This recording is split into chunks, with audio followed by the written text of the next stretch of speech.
Bonjour à tous, bienvenue sur la chaîne de l'Hexamone Crypto. Nous sommes le samedi 13 avril 2024, 9h30 à l'heure à laquelle je fais cette vidéo. On va faire un point bien sûr sur le Bitcoin qui a pas mal chuté hier. On va regarder si le bottom a été trouvé. On va surtout regarder aussi le dollar index, extrêmement important de suivre le dollar. Et on va terminer sur une crypto très intéressante à surveiller qui pourrait pourquoi pas péter dans les prochains jours. Bref, si ce contenu vous plaît, installez-vous et on est parti. Allez, on démarre avec cette crypto map. Toujours dans le rouge, ça repart un tout petit peu sur certains altcoins, mais franchement, on va pas se mentir, tant que le Bitcoin n'aura pas trouvé un bottom très très puissant, là par contre, on risque d'avoir des contre-performances du côté des altcoins. Vous l'avez vu, hein, à peine le Bitcoin s'est mis à chuter hier de 3-4%, regardez ça, c'est un bain de sang, on a du moins 20% quasiment partout, alors que le Bitcoin a fait à peine moins 4%. Moins 5%, c'est ça qui est quand même assez incroyable, c'est qu'en fait le Bitcoin est trop dépendant, les altcoins sont trop dépendantes du Bitcoin, et quand le Bitcoin fait un mouvement, il est répercuté x4, x5 sur les altcoins. Bref, justement, en parlant du Bitcoin, qu'est-ce qui s'est passé hier? Alors regardez ça, là, qu'est-ce qu'on a? Alors c'est vrai que là, en termes déjà de macroéconomie, on n'est pas au top, on va dire en ce moment, hein. C'est vrai avec ce qui se passe du côté de l'Iran, avec aussi le fait que il y a la réglementation MiCA qui tape sur les cryptos, qui tape sur, l'USDT. Il y a aussi derrière en parallèle la SEC qui attaque Uniswap. Donc voilà, là en ce moment au niveau de la macro c'est un petit peu dégueulasse, on va pas se mentir, même s'il y a le halving qui arrive dans quelques jours. On sait très bien que c'est toujours une période de forte volatilité. Et donc là, qu'est-ce qui s'est passé sur le Bitcoin? Eh bien, on voit que là, souvenez-vous, on avait ce triangle de compression. Malheureusement, ici, vous le voyez, on a réintégré le triangle. Ça, je vous l'ai dit, c'est ce qu'on ne voulait pas voir parce que si on réintègre le triangle ici par le haut, le but est d'aller chercher le bas du triangle. C'est exactement ce qui s'est passé ici, vous le voyez. Tac, on est venu chercher hier le bas du triangle, on a réussi à sauvegarder. Aujourd'hui, pareil, on est venu chercher le bas du triangle, on a réussi à le sauvegarder. Et ce qui est, entre guillemets, bien dans notre malheur, c'est qu'on n'a pas cassé la résistance, le support des 66 956. Et oui, on a réussi à protéger ce support avec une clôture au-dessus, donc ça c'est plutôt pas mal quand même, on le voit toujours, hein, on forme des points bas qui restent toujours de plus en plus haut. Donc là, c'est quand même très très bien, même si on a chuté fort hier, regardez ça, par rapport au top jusqu'au bottom, ça a quand même fait, ah non en réalité c'est à moins 8,67% hein, quand même sur le Bitcoin. Et donc là, derrière, on a quand même sauvegardé ces points bas de plus en plus haut, donc cette petite tendance haussière qui persiste, et surtout, on n'a pas breaké le support majeur des 66 956. Par contre, on a perdu le support des 69 005, et d'ailleurs c'est pour ça on le voit directement aujourd'hui, regardez ça, on est revenu retester directement aujourd'hui le support qui s'est transformé en résistance des 69 005. Malheureusement, on n'a pas réussi à repasser au-dessus. Si on repasse au-dessus, clairement, ce serait plutôt boule, hein, parce que regardez ça. Ici, la résistance des 69 005 correspond en plus de ça à la résistance du haut du triangle de compression. Donc là, clairement, si on repasse au-dessus, ça pourrait être très intéressant pour pourquoi pas reprendre de la force. Mais là, en ce moment, on va pas se mentir, vu la macroéconomie vraiment très très dégradée, là, on le voit, hein, c'est tout simplement un pullback qu'on a fait. Regardez, on a fait la cassure, pullback, on revient retester le niveau clé qu'on a breaké, donc les fameux 69 005. Donc on reteste la cassure. Est-ce que la cassure elle tient ou est-ce que la cassure elle lâche? Si elle lâche, on repart vers le nord, on annule la cassure. Si malheureusement la cassure elle tient, eh ben oui, on pourrait chuter encore peut-être plus fort. Donc là, dans tous les cas, peu importe ce qui se passe, on a le support des 66 956. Autrement, on a aussi le support qui est ici en bas de triangle de compression à 66 321. Donc tant qu'on a ces deux niveaux de support, pour l'instant, ça va. Maintenant, il faut quand même se méfier, hein, les bandes de Bollinger sont ultra resserrées du côté du Bitcoin en vue jour. Donc ça, c'est annonciateur d'un mouvement volatile puissant. Alors, on est plutôt vers le bas des bandes de Bollinger actuellement, donc il faut vraiment se méfier. Parce que la cassure de ce triangle de compression par le bas signifierait qu'on pète les bandes de Bollinger par le bas. Et là, on pourrait avoir un mouvement volatile assez puissant pour aller chercher, pourquoi pas, les 63 264 ou les 61 403 $. Donc effectivement, il va falloir se méfier de ça. Surtout ne pas voir ce type de scénario. Mais là, en tout cas, du côté du Bitcoin, pour l'instant, tant qu'on est au-dessus des supports, on peut très bien se dire que oui, on peut avoir une remontada avec un rebond sur les supports. Maintenant, en vue 4 heures, regardez ça, c'est là où c'est encore plus propre, hein, en vue 4 heures, quand je vous parle de remontada. Eh bien, effectivement, là, on est en train actuellement de rebondir parfaitement sur la zone de support des 66 956. Et donc là, on voit qu'on est venu retester la cassure du range qu'on avait formé, hein, ici avec cette bougie verte, rouge pardon, qui est là, on avait cassé le range par le bas, et donc là on est revenu retester le range qu'on avait breaké avec la zone effectivement de résistance des 69 005. Donc là, il va vraiment falloir surveiller ce pullback. Là, il y a de fortes chances qu'on remonte encore un petit peu pour retester une nouvelle fois effectivement si le bas du range y tient ou pas, donc c'est-à-dire ici à 68 548. On peut très bien y voir une sorte de double bottom, premier bottom comme ça, on n'arrive pas à péter, on se fait rejeter, on revient retester le support des 66 956, on forme un double bottom, et là dans ce cas-là, effectivement, ça nous permettrait d'avoir la force pour faire une certaine remontada. Attention, pour l'instant, on n'a pas du tout le pattern, donc là pour l'instant, c'est vraiment très prématuré de parler de remontada, hein. Clairement, là, on n'a rien, strictement aucun signal de retournement haussier. Mais on pourrait en avoir un si on arrive à former ce type de pattern en double bottom pour pourquoi pas se relancer, essayer de répéter les 68 560 $, et si on réintègre le range par le bas, je rappelle, hein, théorie du trading, quand on réintègre par le bas, le but est d'aller chercher le haut du pattern. Donc effectivement, ça, c'est très intéressant à surveiller, mais là, pour l'instant, le Bitcoin ne nous forme aucune figure de retournement haussière, donc attention. Et même, pire que ça, le dollar index qui lui par contre se met à exploser, je vais vous expliquer les risques, mais avant ça, on va faire un point sur le commentaire du jour. Donc c'est Mixam TV 1755. Alexa, merci pour ta vidéo. Une question importante qui peut en aider beaucoup, je pense. Que conseilles-tu de faire dans une situation critique comme celle-ci? Donc ça c'était hier soir avec le crash. D'essayer de rentrer dans le bon sens du marché et de tenter ta chance, ou bien ne rien faire du tout et attendre. Alors effectivement, c'est très intéressant. Il y a beaucoup de personnes qui se posent sûrement cette question.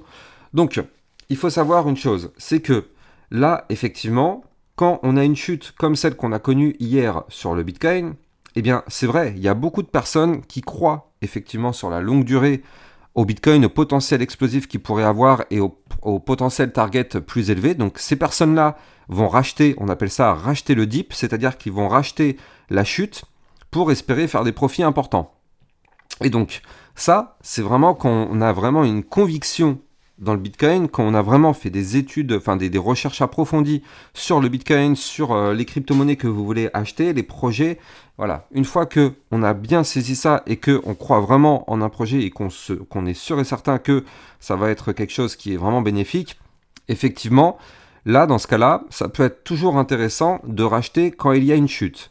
Maintenant, de toute façon, la règle, elle est simple, hein. C'est toujours mieux de racheter après une chute que de racheter quand on est en haut. Parce que là, il y a plein de personnes qui ont acheté ici, qui se sont fait piéger. Regardez ça, hein. Là, ici, il y a eu le gros piège acheteur. Tac. Beaucoup de personnes ont acheté pensant qu'on allait péter et que ça allait être to the moon.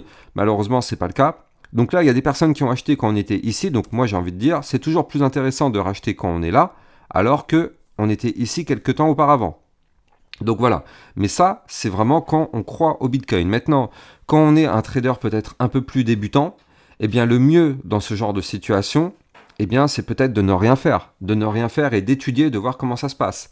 La plupart du temps, c'est vrai, quand on a une chute derrière, forcément, on a le scénario inverse, c'est-à-dire une petite remontée. Et quand on a une poussée haussière, on a toujours une petite redescente derrière. C'est toujours comme ça que ça se passe, donc c'est bien d'étudier pour apprendre. Et une fois effectivement qu'on a bien compris comment ça fonctionne, pourquoi pas, eh bien, retenter l'aventure. En tout cas, le mieux, c'est aussi toujours d'avoir de la liquidité dans la poche, c'est-à-dire qu'en fait, si on a dépensé tout notre argent sur des cryptos, en fait, le problème c'est qu'on n'a plus rien pour acheter quand il y a des crashs comme ça. Et c'est vrai que vu les prix qu'on a vus hier avec les chutes, hein, je rappelle, regardez les soldes qu'on a connus là, regardez ça, avec des moins 20, moins 15, moins 19, moins 25, enfin voilà. Ça, clairement, c'est des prix hyper intéressants quand on croit vraiment à fond sur certaines cryptos. Donc c'est vrai que il faut toujours avoir un petit peu d'argent en liquide pour racheter ce type d'événement-là. Maintenant, voilà, encore une fois, Ça, c'est vraiment si on y croit. Il y a des personnes aussi qui ne croient plus du tout au bull run. Il y a des personnes qui croient que ça y est, là, en fait, c'est terminé. On n'aura plus de bull run. Là, ça y est, le scénario haussier est terminé. Là, maintenant, on va cracher, on va revenir à 20K. Donc là, effectivement, ce genre de personnes-là, je vois pas comment ils pourraient racheter ici, alors qu'effectivement, eux, ils pensent que ça va continuer de chuter. Ce serait pas cohérent. Mais en tout cas, si vous pensez et si vous avez la certitude que le projet sur lequel vous investissez est un bon projet, eh bien, c'est toujours mieux, effectivement, de racheter les chutes. Maintenant, voilà, encore une fois, c'est pas un conseil financier, ça c'est de la pure logique. Là, rien ne nous dit que la chute n'est pas terminée. Je vous ai expliqué tout à l'heure, si le Bitcoin casse les niveaux clés, il va continuer de chuter et chuter fort. Donc effectivement, tous ceux qui ont repris une position, eh bien, risquent de se faire avoir, malheureusement. Donc bon, c'est un jeu, de toute façon. Maintenant, donc là, au niveau du commentaire du jour, donc voilà, n'hésitez pas vous aussi si vous avez des questions de ce type-là, mettez-moi en commentaire de cette vidéo, comme ça moi ça permettrait de vous y répondre lors de ma prochaine vidéo, et au passage lâchez un commentaire et lâchez un petit like. Je rappelle aussi sur mon Twitter officiel, c'est là-dessus où je vous diffuse toutes mes informations, toutes mes contenus, tous mes alertes, tout ce qu'il faut savoir, ça se passe sur mon Twitter officiel, bref, n'hésitez pas à venir me suivre.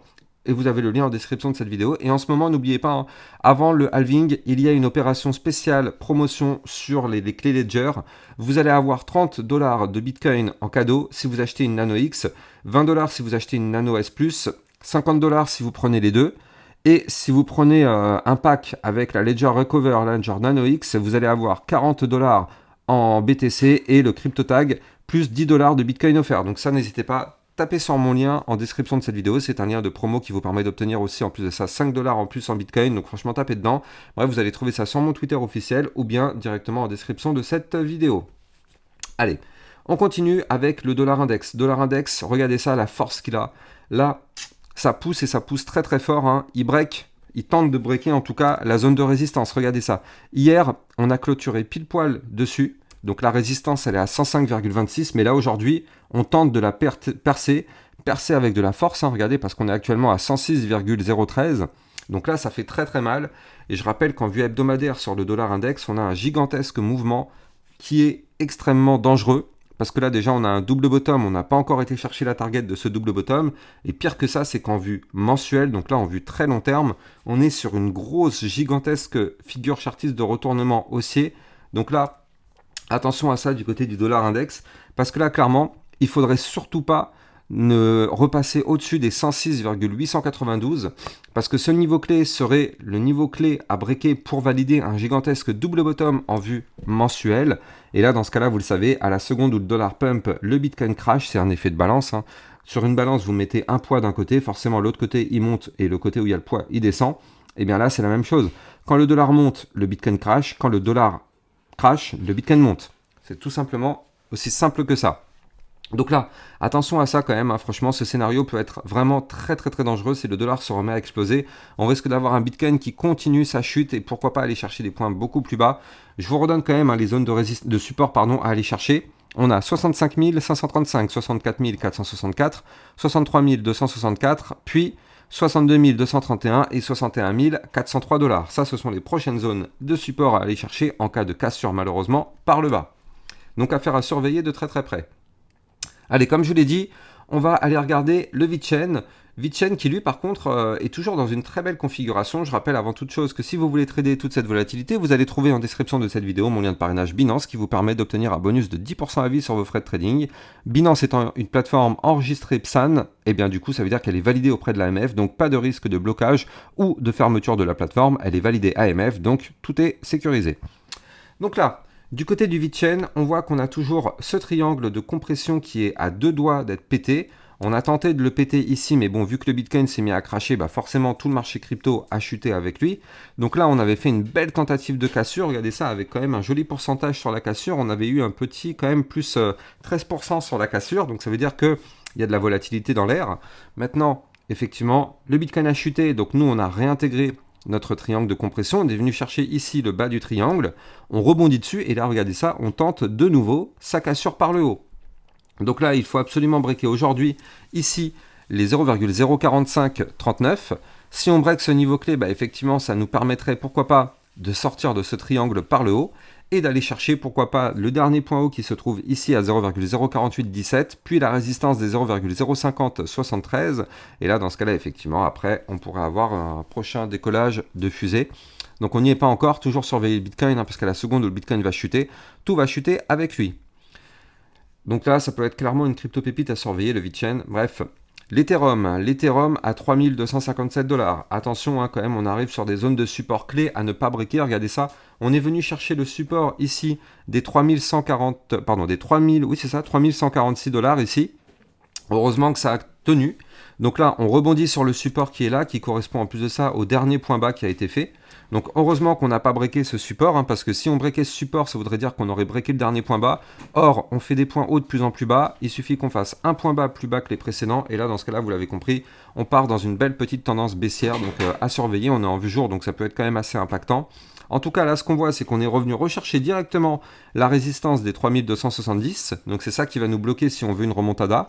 Si on break cette résistance, ce sera pour aller chercher les 3340 et les 3407. Si malheureusement, on n'arrive pas à breaker cette résistance, ce serait pour revenir rechercher les 3205, puis 3146, et pourquoi pas tenter la cassure par le bas. Donc, attention à ça, surveillons bien ces niveaux clés. Un Solana à 150 $, ça fait plaisir, ça continue de chuter, ça permet de racheter à des niveaux beaucoup plus bas, alors qu'il y a encore quelques semaines, on était à 210 $. Donc ça, c'est plutôt intéressant pour ceux qui croient vraiment en Solana. Là, qu'est-ce qu'on voit ? On voit qu'on est venu chercher une zone de support des 148 $. Pour l'instant, ça tient. On est compressé entre les 148 $ et la zone de résistance des 153 $. Donc pour l'instant, on ne sait pas de quel côté on va breaker. Mais en tout cas, si on break par le haut, effectivement, ce serait pour tenter le pullback du range qu'on avait breaké ici.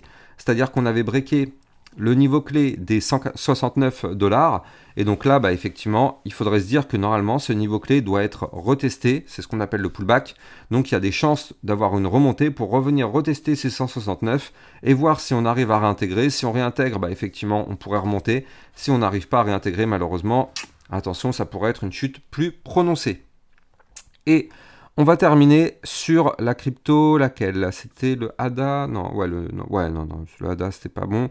Ouais, voilà, c'est le XRP que vous m'avez demandé. Vous m'avez demandé pas mal le XRP. Donc effectivement, bah, prenons le XRP, hein, je suis en vue jour, effectivement, bon, bah, comme le Bitcoin, le XRP s'est mis à chuter. De toute façon, on va retrouver la même configuration sur toutes les cryptos, hein. C'est copier-coller du Bitcoin en général. Quand le Bitcoin fait un move, tout move suit, donc voilà. Donc là, en tout cas, pour l'instant, on est venu marteler le support des 0,5326, ça a l'air de tenir. Tant que ça tient, tant mieux. On peut très bien avoir le rebond pour aller chercher une zone de résistance majeure, hein, grosse résistance, les 0,5578, grosse résistance. Tant qu'on est en dessous, malheureusement, eh bien, c'est pas gagné. Si on arrive à repasser au-dessus, on pourrait revenir rechercher la résistance suivante des 0,5856, voire même les 0,74. Donc ça, c'est le scénario bullish. Par contre, qu'est-ce qu'on voit? On voit qu'on a breaké ici les derniers points bas. Donc ça, vraiment, on va pas se mentir, du côté du XRP, c'est quand même pas très joli. Regardez ça hier, hein, si on prend la chute, il y a eu quand même un moins 22% sur le XRP hier, c'est assez violent. Donc là, si jamais on perd la zone de support des 0,5326, là par contre, attention, hein, ce serait pour continuer la chute et d'aller chercher les 0,5056, puis 0,4851 avant d'aller chercher le support majeur des 0,4696. Donc là, ouais, effectivement, c'est vraiment pas top. Surtout que regardez ça, en vue long terme, donc vue hebdomadaire, on est quand même sur un joli canal ascendant, hein, on le voit parfaitement ici du côté du XRP. Et là, on est venu chercher hier justement le bas du canal ascendant. Donc c'est une zone de support, ça a tenu, heureusement. Mais là, en tout cas, si on perd ce bas du canal ascendant, bah oui, ce serait pour démarrer malheureusement une grosse tendance, et bien potentiellement baissière. Donc attention à ça du côté du XRP. Allez, j'espère que vous avez kiffé cette vidéo. Vous ne pouvez pas me quitter sans avoir mis un petit like et un commentaire. Je vous souhaite à tous un excellent samedi et je vous dis à plus tard. Ciao, ciao.